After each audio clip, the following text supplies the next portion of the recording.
The last breath of blue earth died slowly, not in a blaze of fire or ice, but in silence.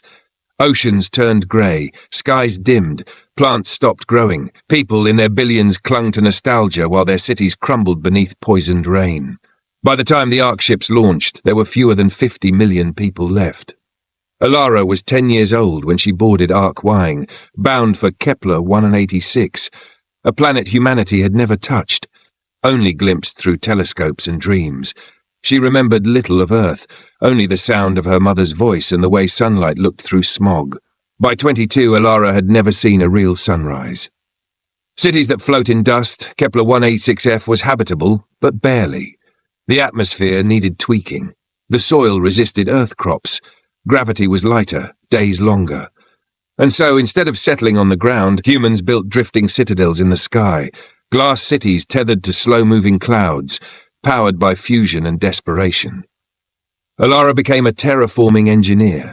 She spent her days calibrating weather towers and her nights listening to recordings of Earth's wind, hollow, ancient, ghost-like. She sometimes wondered if the planet remembered them, or if it was glad they were gone. The echo that spoke back one night, while running diagnostics on the southern towers, her comms unit glitched. White noise turned into whispers. At first she thought it was a corrupted file, but then it spoke her name. Alara. She froze. This. No answer. She traced the signal. It wasn't coming from any human module. It came from below, from the ground. Descent. Nobody went to the surface. Too risky, they said, too wild. But Alara didn't care.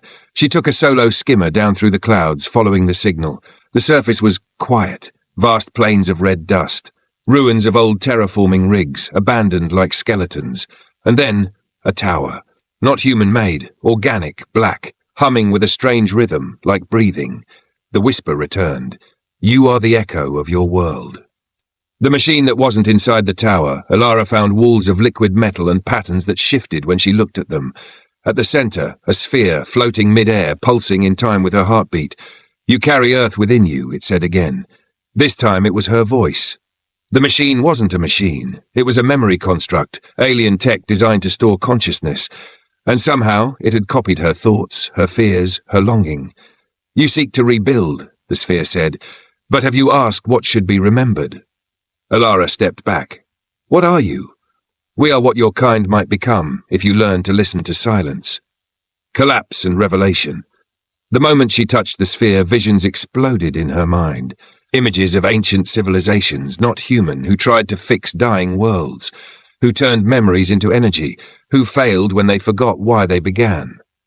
Alara woke on the surface 2 days later. The tower was gone, but the whisper remained in her head, clear and constant, a new sky. When she returned to the sky cities, she didn't tell them everything. She told them Kepler was changing, that the ground was becoming fertile, that something had shifted in the planet's resonance. And then she began building. Not new machines, but living ones, hybrids of human tech and organic code, machines that listened, that grew, that remembered. And one day, Earth's wind returned, not as data, but as real air across her face. Alara smiled. Maybe they hadn't lost Earth. Maybe they were becoming it.